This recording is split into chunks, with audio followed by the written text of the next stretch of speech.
ng Senado. Ayon kay DepEd spokesperson Michael Poa, makakatulong ito sa kanila pagdating sa mga procurement process ng ahensya.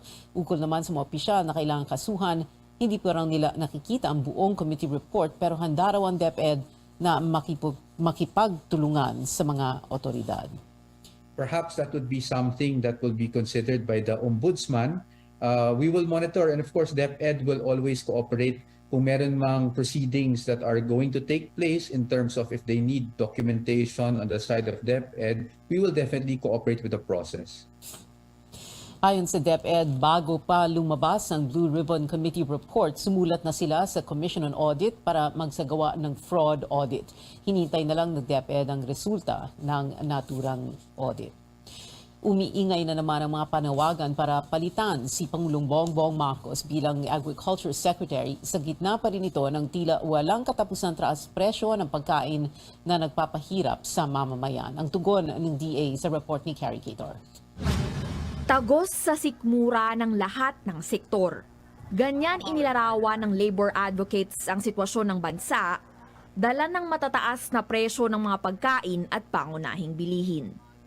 Kaya ang muling itinutulak ng mga grupo ng manggagawa, magtalaga na ang Pangulo ng anilay pro-farmer na full-time agriculture secretary para tutukan ang mga problemang kinakaharap ng sektor ng agrikultura. Kasunod ito ng parehong panawagan mula sa ilang senador. Maliban dyan sa malagintong presyo, inaasa pa natin ang mga pagkain ito sa importasyon. Import ng asukal, import ng sibuyas, import ng bigas, import, pati nga siguro itlog, ipa-import na lang.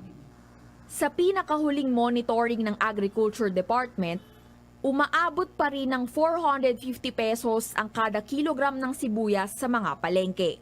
Ang medium-size na itlog nasa 8 hanggang 9 na piso kada piraso, habang pumapatak na naman ng hanggang 110 pesos ang 1 kilo ng puting asukal.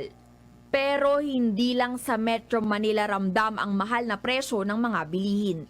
Si Nanay Dina, tindera sa isang palengke sa Iloilo, wala na rin halos na iuuwing kita.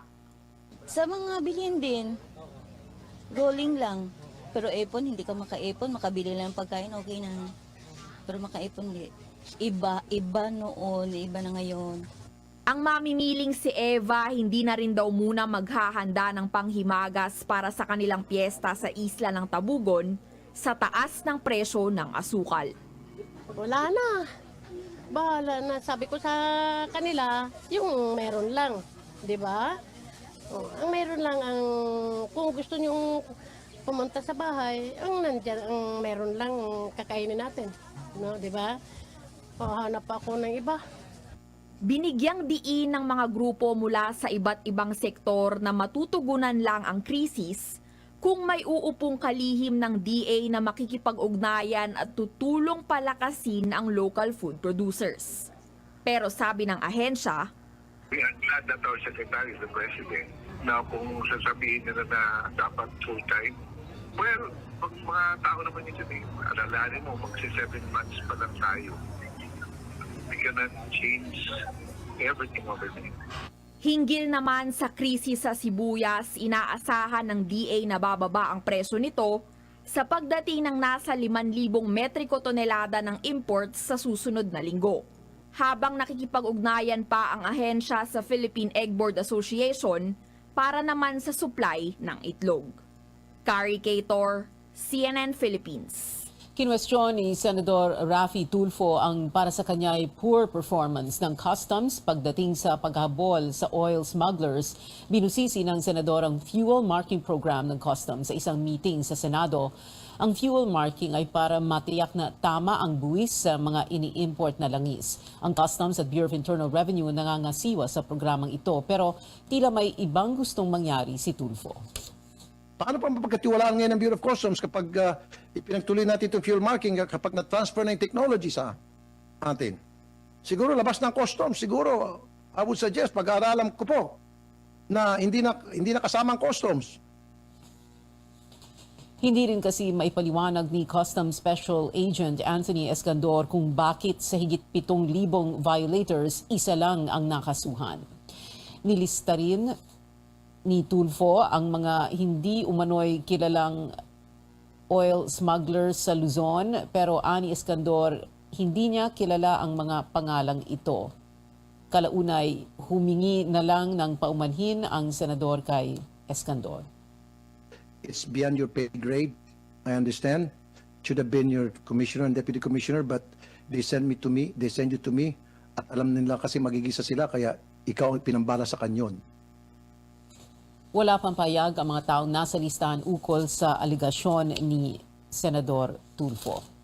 Absuelto ang COMELEC at ang technology provider na Smartmatic sa mga inireklamong data privacy violation kaugnay ng 2022 elections dahil wala o lack of merit. Lumabas sa investigasyon ng National Privacy Commission na walang nilabag sa Data Privacy Act ang COMELEC at Smartmatic.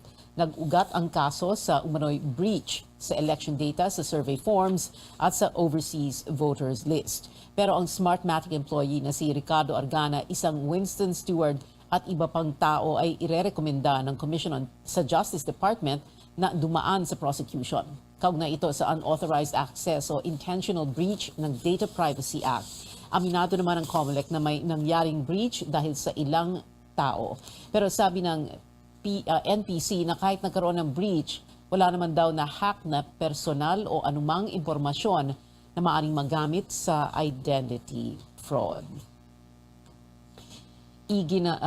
Binunyag ni dating National Security Advisor Clarita Carlos na may puwersang gustong magpatalsik sa kanya sa panayam ng CNN Philippines.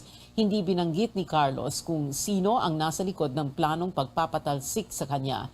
Pero ilalantad niya raw ang rason sa isang memoir, bagamat hindi niya ito ilalabas habang nakaupo si Pangulong Marcos. Sa katunayan, hindi niya raw inaasahan na mapapaaga ang kanyang pag-alis.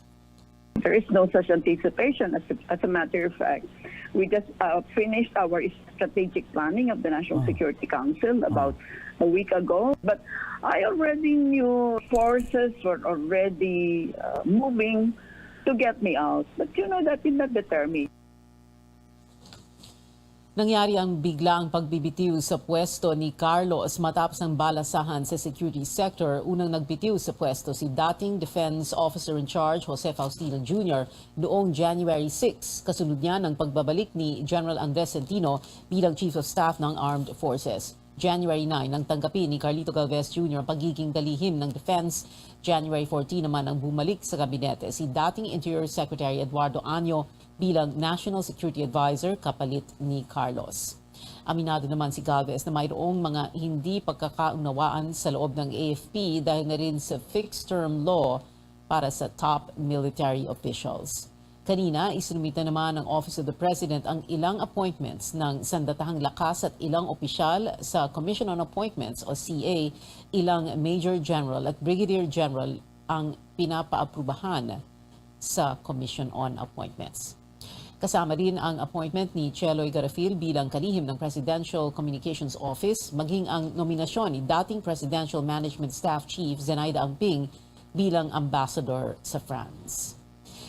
Iginagalang daw ng Justice Department ang desisyon ng Korte na iabsuelto ang tax charges laban kay Nobel laureate at Rappler CEO Maria Ressa. Pero ayon kay Justice Secretary Boying Remulla, hindi pa raw tuluyang lusot si Ressa at ang online news outfit nito sa asunto. Posible daw iapela ang kaso. Well, shows you that the rule of law is here in the country. Wala tayong magagawa. Yan talagang desisyon. We respect it, although I believe that the prosecution is still filing a motion for reconsideration. Not yet. Until the resolution of the motion for reconsideration, as far as double jeopardy is concerned. Apat na tax charges laban kay Ressa at sa Rappler ang ibinasura dahil ito sa kakulangan ng ebidensya. Hindi pa man natatapos ang kanyang unang suspensyon, pinatawan na naman ng panibagong preventive suspension si Gerald Bantag bilang Bureau of Corrections Chief. Sinabi ng Justice Department na may paglabag si Bantag ng payagan ng nakakulong na si retired General Jovito Palparan na sumalang sa interview ng Sunshine Media Network International o SMNI. Hindi raw sinunod ng suspended Bucor chief ang mga proseso at guidelines sa pagpapa-interview ng bilanggo. Nangyari ang panayam ng SMNI kay Palparan sa loob mismo ng minimum security compound ng New Bilibid Prison. Bibigyan si Bantag ng 10 araw nung sumagot sa bagong ipinataw na preventive suspension. October 21 ang patawan si Bantag ng 90-day preventive suspension nang madawit sa pagpatay sa broadcaster na si Percy Lapid. Matatapos na sana ito ngayong buwan. Susunod, Philippine Ambassador to China, kaisa sa foreign policy ukol sa China at sa Estados Unidos. At ang namimintong pagpapalit sa liderato ng New Zealand, magbabalik ang Newsnight.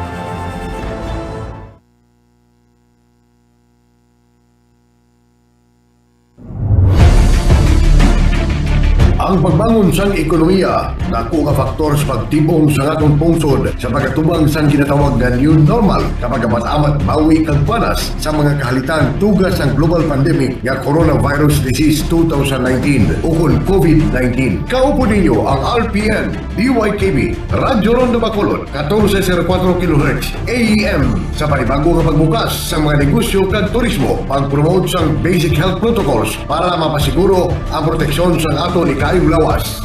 Bangon Pilipinas sa bagong pag-asa. Advertise with us in a reasonable and flexible range. Sa bagong digital transmitter, ang RPN DYKB Radyo Rondo Bacolod sa matinlo kang mapaskog nga tunog mabatian sa mga areas ng Palawan, Mindoro, Panay, Guimaras, Negros Occidental, Negros Oriental, Cebu kag pinakabahin sang Mindanao.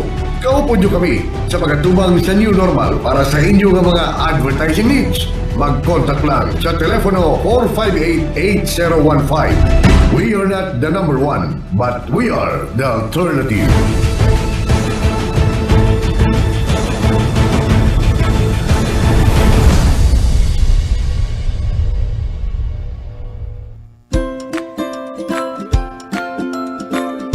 Cool updated news, information, issues, public service, entertainment, negosyo, ekonomiya kag manamo pa ang trip nyo pamatian.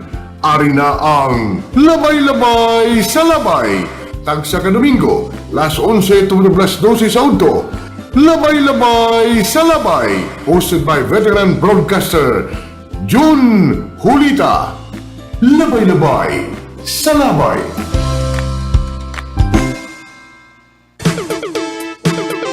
Bantay kag pamati. Sugod Enero 16, tuig 2022, Domingo nga adlaw, las 11, tugtog las 12 sa udto, ang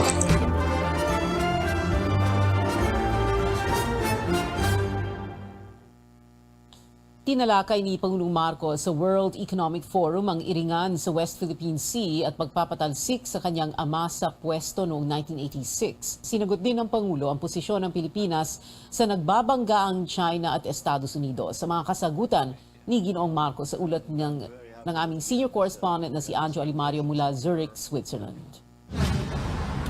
Alin sa China o Estados Unidos ang mas mananaig kay Pangulong Ferdinand Marcos Jr.? Wala sa kanilang dalawa, anya. Pagdidiin niya, hindi naman siya nagtatrabaho para sa Beijing o sa Washington DC dahil Pilipinas ang kanyang pinagsisilbihan. And that really translates into a very simple statement of foreign policy, which is I promote the national interest.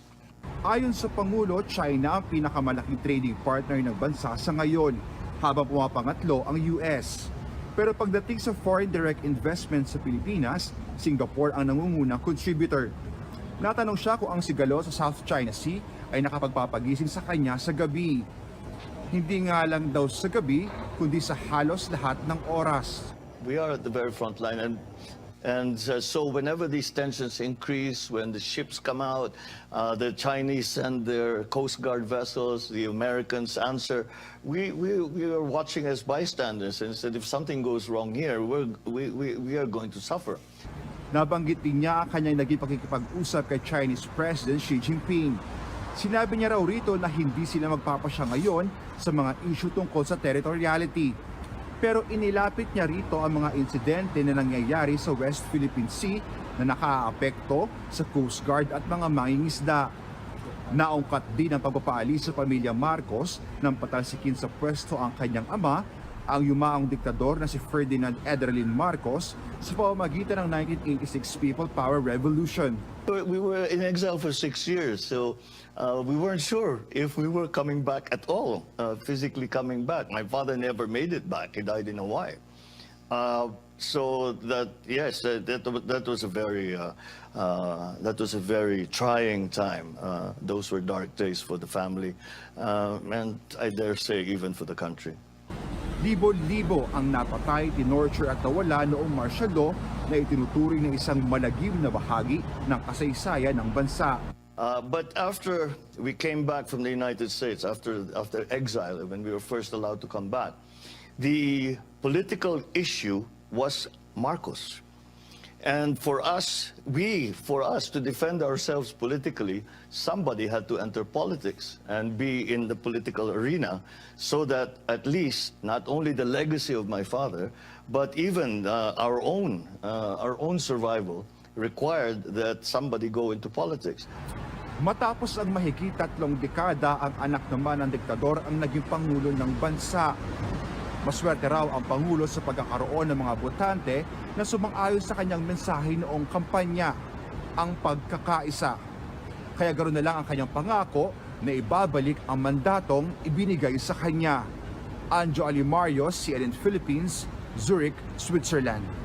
Gustong paimbestigahan ng Makabayan Bloc ang biyahe ni Pangulong Marcos sa Switzerland. Lumalabas na naging magarbo ang pagdalo ni Marcos sa World Economic Forum dahil sa dami ng kanyang kasama. Giit ng bloc o ng Makabayan Bloc na nagmistulang bakasyon ng mga delegado ang WEF. Kailangan daw maging transparent ang gobyerno kung sino-sino ang kanyang delegasyon. Maghain ng resolusyon ang party lists ng Gabriela, ACT Teachers at Kabataan para sa isang House investigation. Pag-isipan na aming ng inquiry, kaugnay niyan, kasi 70. Kasi ang laki-laki naman itong 70, para nakakahiya sa ating sa iba't ibang mga delegates doon sa Davos na meron lang mga less than 10 yung delegates nila. Tingin natin, lavish ito, no? Very lavish na expenses na business trip ng ating Pangulo. Sa panahon na ito, dapat naghahanap tayo ng epektibong solusyon sa patuloy na pagtaas ng presyo ng bilihin at utilidad at hindi bakasyon ang dapat inaatupag ng mga susing opisyal. Yung tanong na sino ang nagbayad, kung out of the pockets of the Filipino people yan at galing sa taxes natin yan, hindi po yun katanggap-tanggap. Sang-ayon ang Philippine Ambassador to China na si Jaime Flor Cruz sa posisyon ni Pangulong Marcos na walang dapat panigan ng bansa sa pagitan ng Estados Unidos at China sa programang Politics as Usual. Sinabi ni Flor Cruz na bukod sa kapwa nag-aambag ang Beijing at Washington sa ekonomiya ng Pilipinas, hindi makabubuti sa bansa na maipit sa girian ng dalawang superpowers. And so I think the aim of the administration is to pursue an independent foreign policy. It's also called hedging. So we do not wish to be forced to take sides between the two. We do not wish to be trapped in this new Cold War because we are caught in between these two global powers. The status quo power, the United States, is now feeling insecure about the rise of China. the rising power that China has become. And so we happen to be in the neighborhood, which is now the vortex of some geopolitical rivalry between the US and China. Manaigman daw ang pakipagkaibigan ng bansa sa China. Iginit ni Flor Cruz na hindi isusuko ng Pangulong Marcos ang anumang teritoryo ng Pilipinas sa West Philippine Sea.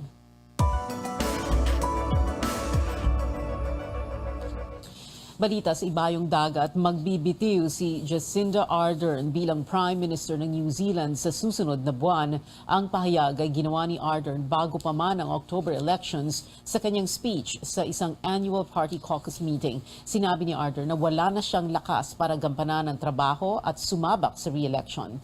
Dahil daw sa kanyang maagang pagre-resign, makakapagplano at makakapaghanda ang mga ahensya ng gobyerno at political parties.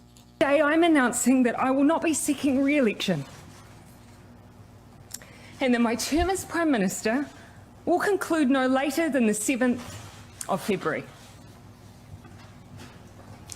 This has been the most fulfilling 5.5 years of my life, but it has also had its challenges. I hope in return I leave behind a belief that you can be kind but strong, empathetic but decisive, optimistic but focused, that you can be your own kind of leader, one that knows when it's time to go. Nakatakdang magtapos ang termino ni Ardern sa February 7, inaasa may bagong Prime Minister manunumpa sa araw na iyon. Nagsilbi si Ardern bilang punong ministro noong 2017 at na-re-elect noong 2020. Sa Estados Unidos, tinutunto ng US Coast Guard ang isang pinaghinalaang Russian spy ship sa baybayin ng Hawaii. Ayon sa ahensya, ilang linggo na nilang minamanmana ng vessel na posible isa umanong intelligence gathering ship. Pero dagdag ng Coast Guard, hindi naman ito nakakabahala dahil posibleng dumaan lang ang barko sa zone ng Hawaii. Hindi ito ang unang pagkakataon na may naglayag na suspected Russian spy ships. 2019 nang may namataang Russian spy ship sa southwestern coast ng US. Sa Norway, nadiskubre ng archaeologists ang pinakamatandang rune stone, isang bato na may mga nakaukit na simbolo. Natagpuan ang bato habang nagsasaliksik ang ilang eksperto mula Museum of Cultural History ng University of Oslo sa munisipalidad ng Hula sa Eastern Norway. Ayon sa archaeologists, misteryoso kung ano nakasulat sa bato pero makikitang pa-zigzag at pag-grid ang ilang pattern. Tinatayang inukit ito sa pagitan ng 1 at 250 AD. Hamon para sa museo ang pag-interpret sa nakasulat, lalo na't nililok ito 2 siglo na ang nakakaraan. Runes ang tawag sa oldest form ng pagsusulat ng Scandinavian region ng Hilagang Europa. Ginamit daw ito mula Viking Age hanggang late Middle Ages. Abangan Jin ng K-pop group na BTS nag-update sa kanyang mandatory military service sa South Korea. At alamin kung ano masasabi ni naturalized Filipino Justin Brown Lee sa mga nagsasabing siya na ang greatest of all time pagdating sa mga import ng PBA. Manatiling nakatutok sa CNN Philippines.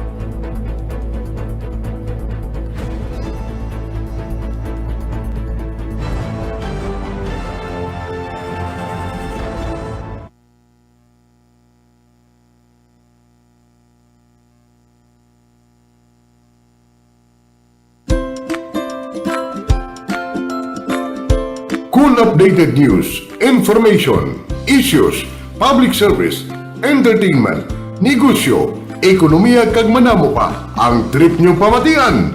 Ari na ang Labay-Labay sa Labay. Tagsa ka Domingo, las 11 to las 12 sa Udto. Labay-labay sa labay, hosted by veteran broadcaster Jun Julita. Labay-labay sa labay.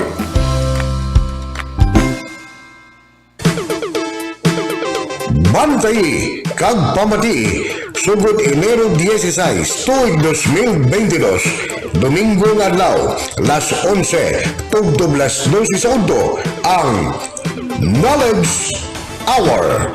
Isa ka oras ng programa sa radyo nga puno sang informations, educational, mga tips kag features para makatuon ka may papremyo pa.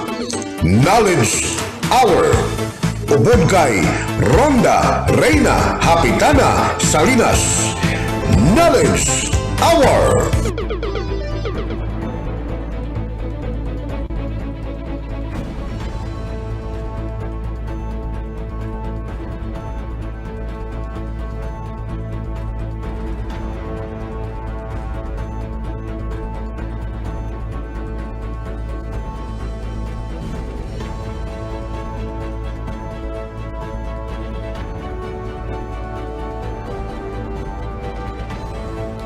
Ito ang Newsnight sa CNN Philippines. Ako si Pia Ontiveros. Nakipag-ugnayan na ang Foreign Affairs Department sa Embahada sa Cambodia para sa agarang pagpapauwi ng mga Pilipinong biktima ng human trafficking at illegal recruitment.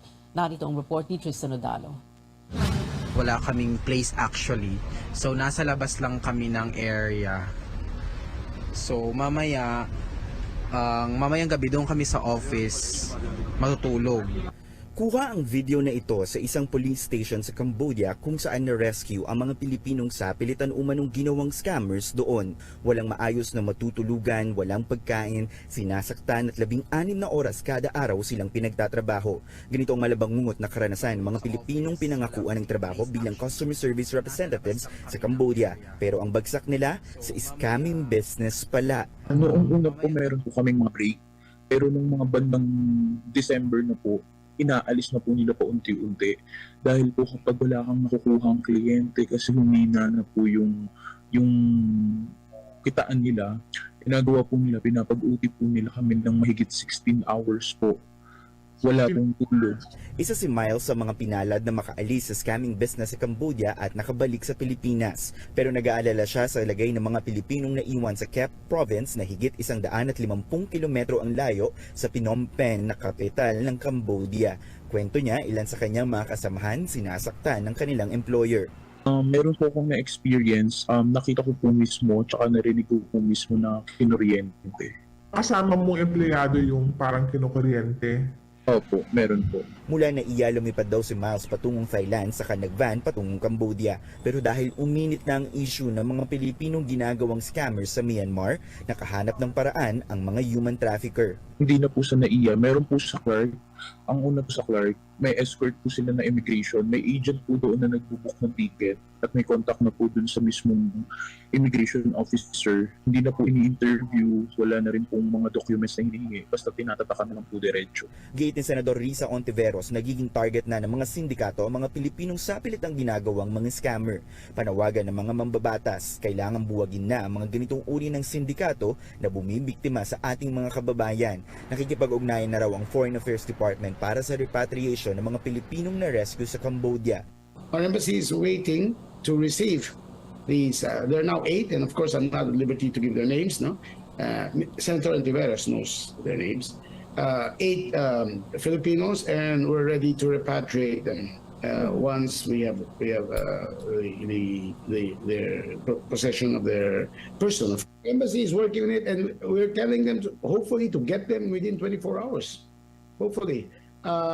We saw those pictures, so we're also going to have the embassy check with the police again.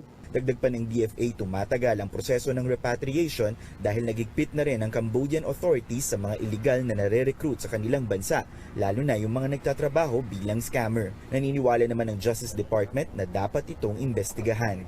Matagal naman tinatrabaho yan bago lumabas ang mga pangalan.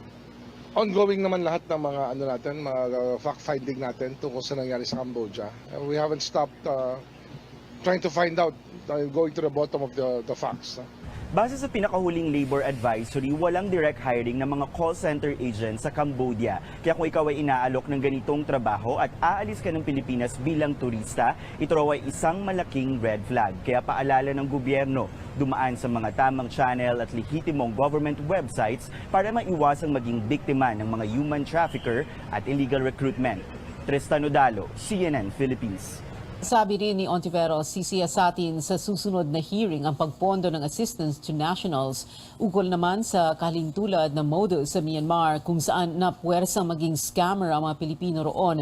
Sabi ni Foreign Affairs Undersecretary Ed De Vega na hindi malayong may kinalaman ito sa nangyari sa Cambodia. They must be connected because the experience is identical. They get there, and if they don't produce the quota of clients, they're punished. So it must be part of the same mafia, perhaps. Advice we could give Filipinos is, if they want to work in those places, is to go through the proper channels, through the POA, through the DMW. Because right now, there is a POA advisory on the suspension of direct hire applications for customer service agents in Cambodia. So if you are being told by your recruiter, oh, just go, tourists will find a way to go through a third country, then that is a red flag. Kasama rin daw ang Laos sa mga lugar na may ganitong operasyon. Humingi ng tulong sa Commission on Human Rights ang pamilya ng 2 union organizers na kinidnap umano sa isang port sa Cebu City nitong January 10. Iginit ng pamilya ni Diane Gumanaw at Arman Dayoha na mga pulis mismo ang nasa likod ng pagdukot sa dalawa. Pulis daw kasi ang pakilala ng grupo ng puwersahang isakay ang mga biktima sa isang van. Si Gumanaw ay miyembro ng ACT Teachers habang si Dayoha ay nagtatrabaho sa Alliance of Health Workers. Nilinaw ng CHR Region 7 na nauna nang gumulong ang investigasyon bago pa man lumapit ang pamilya ng mga biktima sa kanila. Natagpuang ligtas ang dalawa sa isang resort sa Northern Cebu noong January 15. Wala pang pahayag ng PNP sa mga paratang. Balikan natin ang pinakamalaking balita ngayong araw. Inilabas na ng Senate Blue Ribbon Committee ang resulta ng investigasyon sa umano'y overpriced na laptops na binili ng Education Department at ng Procurement Service ng Budget Department noong 2021. Lumabas sa committee report na halos 1 bilyong piso ang halaga ng mga overpriced laptop. Posible raw na lumusot ang pagbili nito dahil sa sabwatan ng ilang opisyal at staff ng DepEd at PS-TPM. Nasilip din ang ilang irregularidad sa bidding dahil pinaburan ang ilang bidder. Hindi raw dapat PS-DBM ang pinabili ng mga laptop dahil may kakayanan naman ng DepEd na gawin ito. Tumagal patuloy ang proseso at naging tadtad ng irregularidad. Dahil dito, inirekomenda ng komite ang graft and corruption charges laban kina dating Budget Undersecretary Lloyd Christopher Lau na siyang namahala noon sa PS-DBM. Pati na sa pumalit sa kanya na si Jason Wayan at iba pang opisyal ng PS-DBM. Dapat din daw buwagin na ang ahensya. Dawit din sa kasong ilang opisyal ng DepEd kasama sina dating Undersecretary Alain Pascua at kasalukuyang USEC or Undersecretary for Finance ng ahensya na si Annalyn Sevilla. Dapat daw na mabawi ang perang kinurakot mula sa opisyal.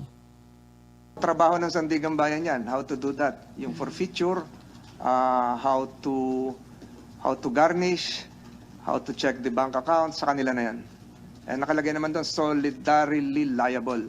Ibig sabihin, yung liability ng isa, magambag-ambag sila para maabot yun.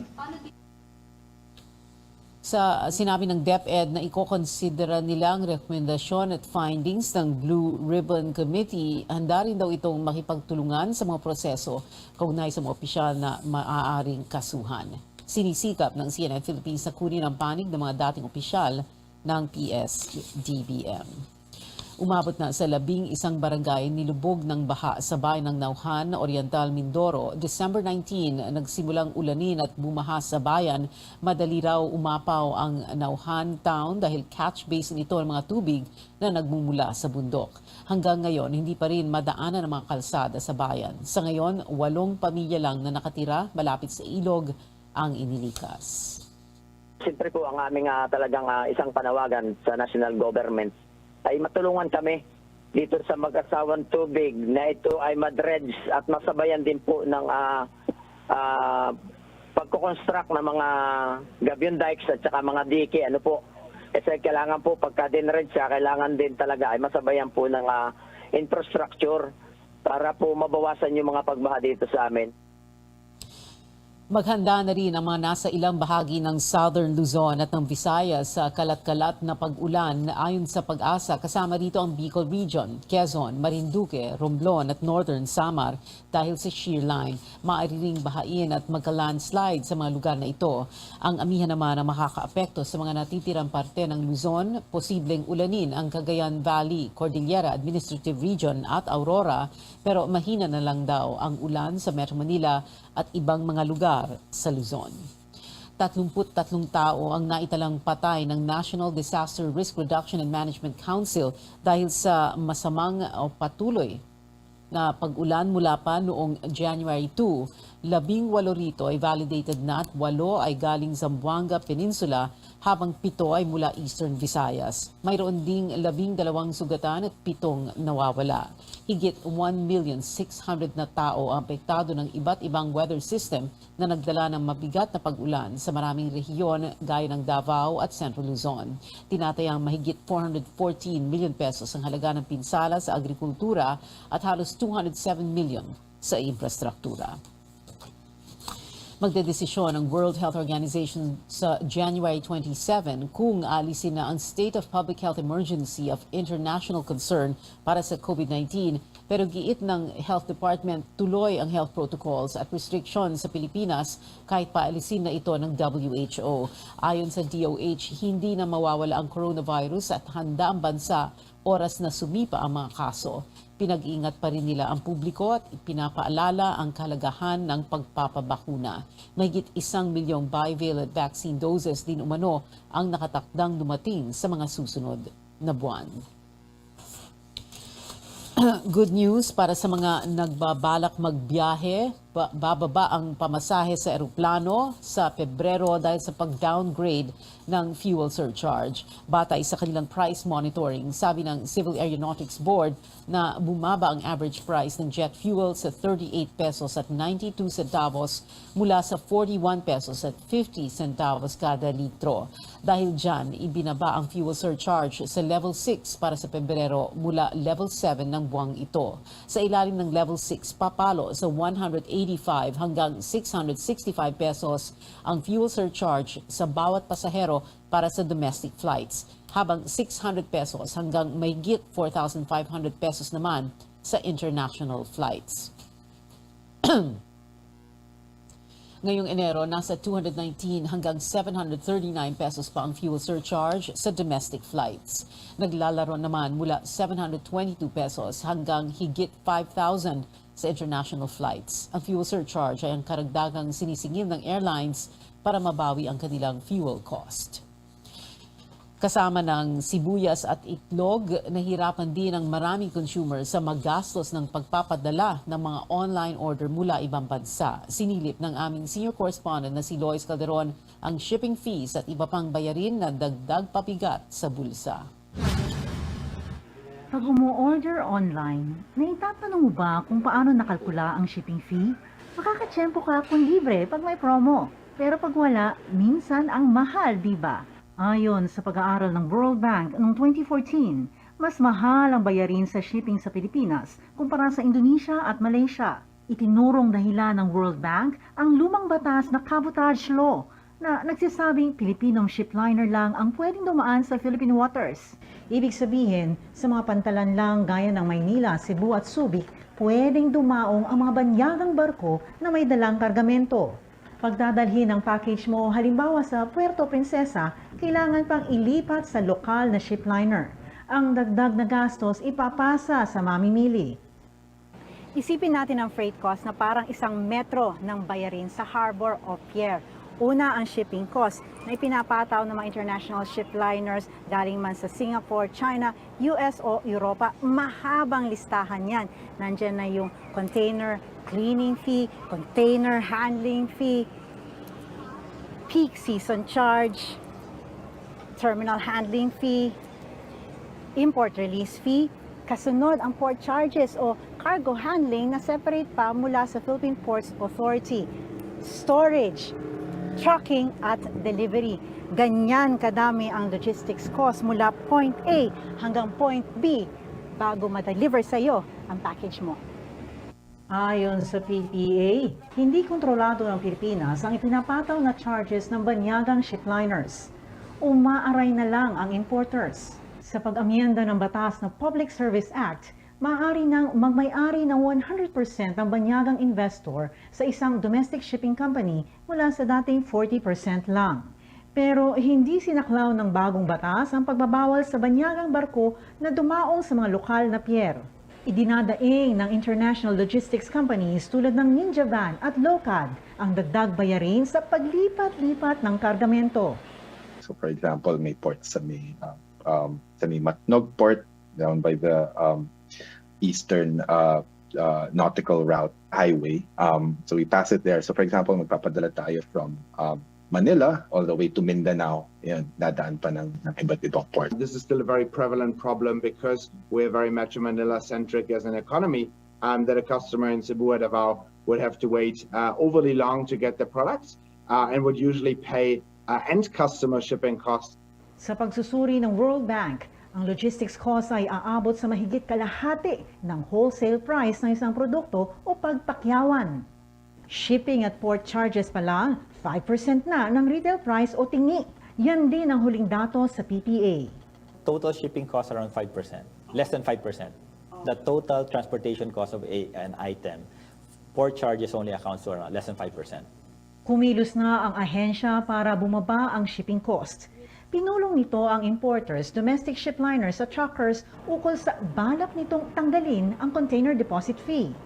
In a way, it will help reduce freight charges because you'd have a fixed cost rather than an uncertain cost which comes back to you or not.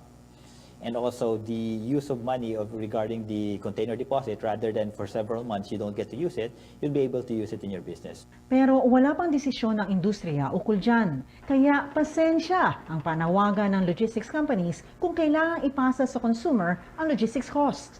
Mga seaport, mga airport, kulang talaga minsan maskip at minsan mahirap padaanin sa mga ito yung mga produkto. Panawagan namin sa mga policy makers, sa mga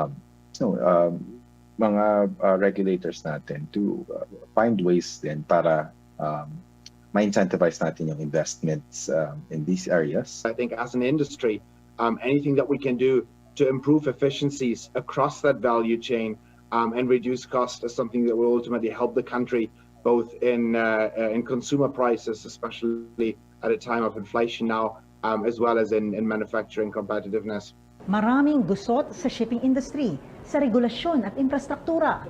Hanggang hindi pa yan napaplansya, ang shipping fee na babayaran sa package o anumang produkto sa mall man o palengke, patuloy na ididikta ng industriya.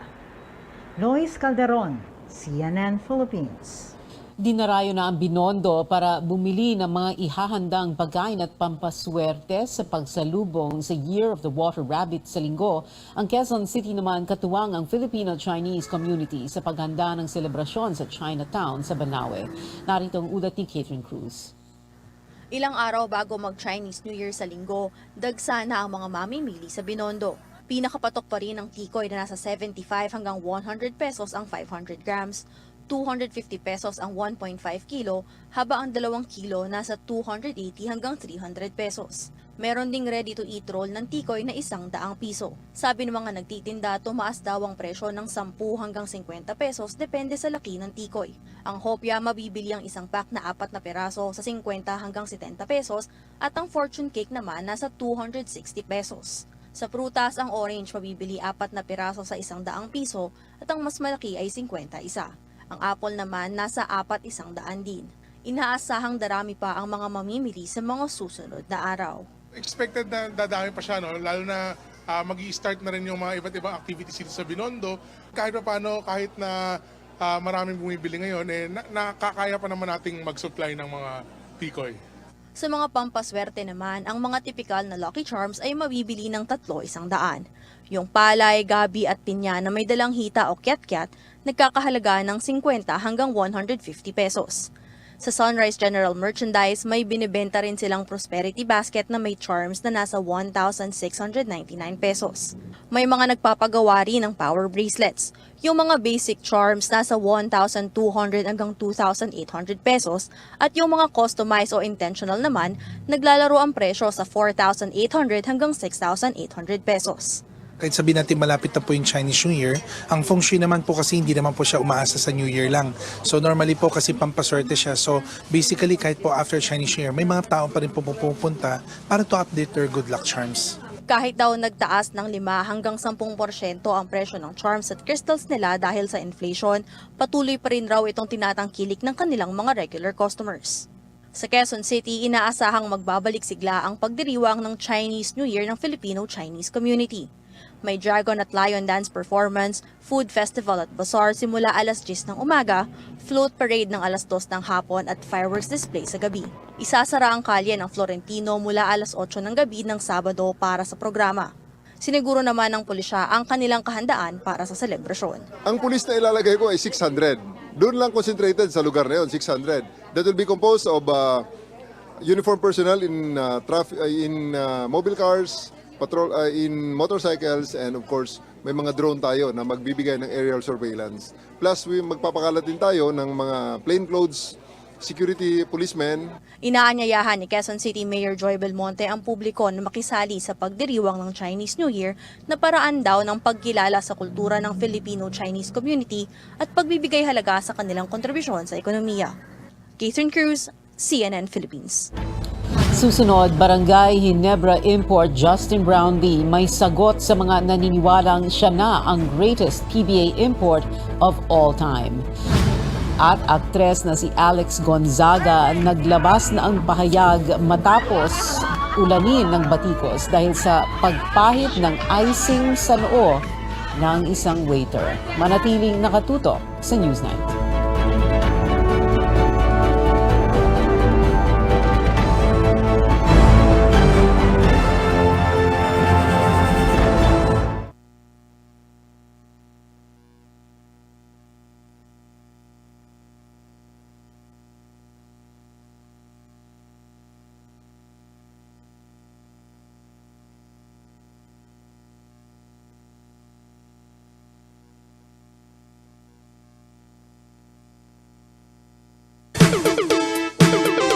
Bantay kag pamati sugod Enero 16 tuig 2022 Domingo nga adlaw las 11 tugtog las 12 sa udto ang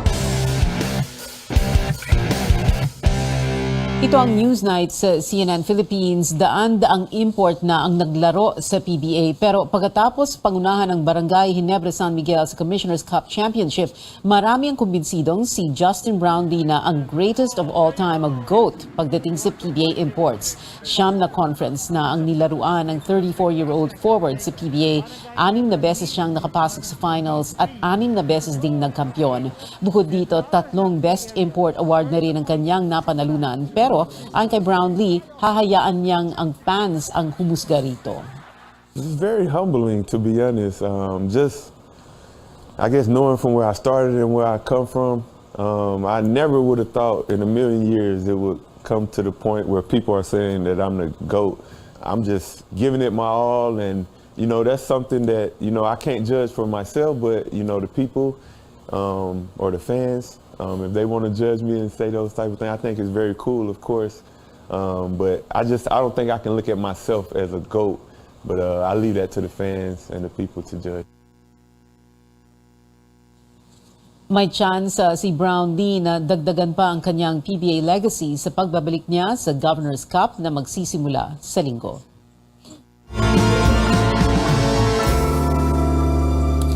May oras pa rin magbigay ng updates sa BTS Army si K-pop idol Jin sa gitna ng kanyang mandatory military service sa South Korea. Ang mga detalye niyan at iba pang istorya ihatid sa atin ni Sam Sadwani. Sam? Pia, agad namang nag-trend si Jin matapos niyang balitaan ang fans na nag-e-enjoy siya sa kanyang military service. Kasama ng post ang 3 litrato kung saan suot niya ang military uniform. Natapos na ng pinakamatandang miyembro ng BTS ang 5 linggo ng basic training at napili siyang maging assistant instructor. May bilin din siya sa BTS armies to always be happy and stay well. Naglabas na ng public apology ang actress na si Alex Gonzaga tungkol sa ginawa niyang pagpahid ng icing ng cake sa noo ng isang waiter. Sa kanyang Instagram story kagabi, sinabi niya na tinuruan siya ng Panginoon ng isang mabigat at importanteng lesson. Humingi din ng sorry ang actress sa waiter na si Alan at sa pamilya nito sa naidulot nitong sakit at kahihiyan. Humingi din ng paumanhin ang asawa ni Alex na si Counselor Mikey Morada. Sa kanyang Facebook post, sinabi nito na marami na ang nasabi tungkol sa kanyang asawa. Inamin nito na nagkamali si Alex at walang excuse sa kanyang ginawa. Masakit daw para sa kanya na mabasa ang mga komento tungkol sa mga dating napagdaanan ng kanyang misis. At wala raw karapatan ang mga tao to put her in a bad light. Magsasama sa isang collaboration project sina Barbie Almalvis at Mark Escueta. Yan ay sa pamamagitan ng kantang Piraso na released under Waterwalk Records. Tungkol ito sa personal experiences ni na Barbie at Mark noong unang 2 taon ng pandemya, gaya ng depression at kung paano nakatulong ang faith in the Lord to overcome this. Makakasama din nila sa collab na ito ang bokalistang si Pochoy Labog at songwriter na si Jarlo Base. 8 naglalakihang personalidad sa entertainment at sports ang binigyan ng kani-kanilang 5-pointed brass stars sa nagbabalik na Eastwood Walk of Fame ngayong taon. Narito ang ulat ng aming correspondent na si Pauline Verzosa. Emosyonal na tinanggap ng 8 personalidad ang kani-kanilang bagong stars sa Eastwood Walk of Fame. Bilang pagdiwang sa 17th anniversary ng naturang attraction, kinilala ang mga taong tanyag at malaki ang ambag sa larangan ng film, TV, music, theater, sports, news, radio at social media. Kabilang na dyan ang unang Olympic gold medalist ng bansa na si Heidelin Diaz.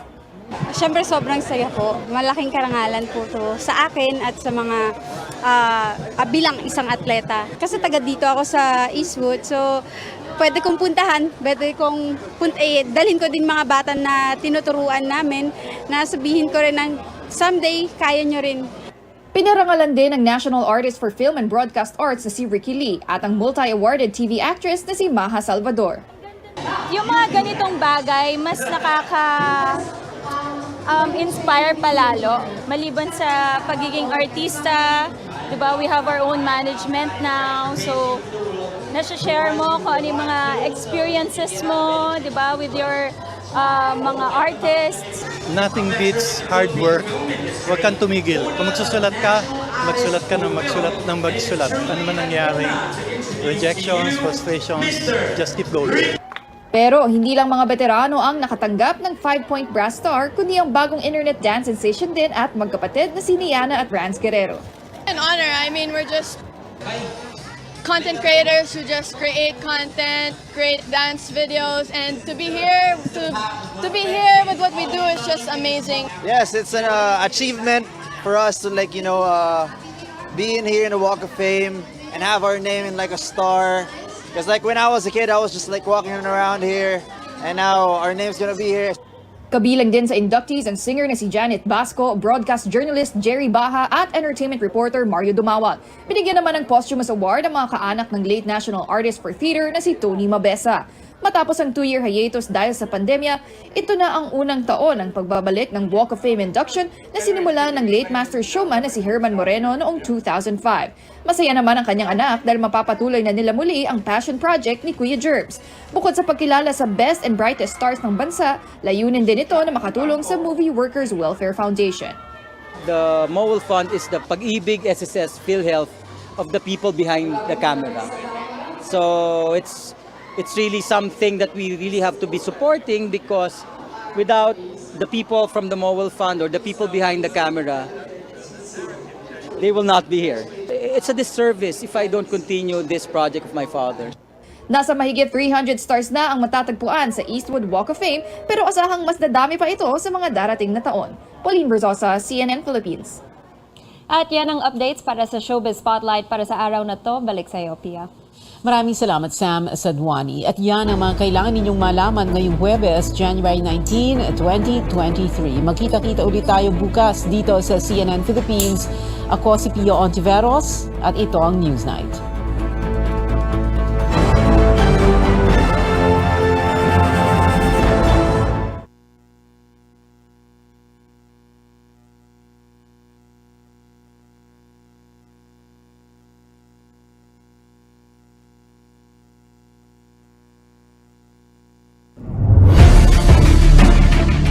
Ang pagbangon sang ekonomiya, dako nga faktor sa pagtibong sa atong pungsod.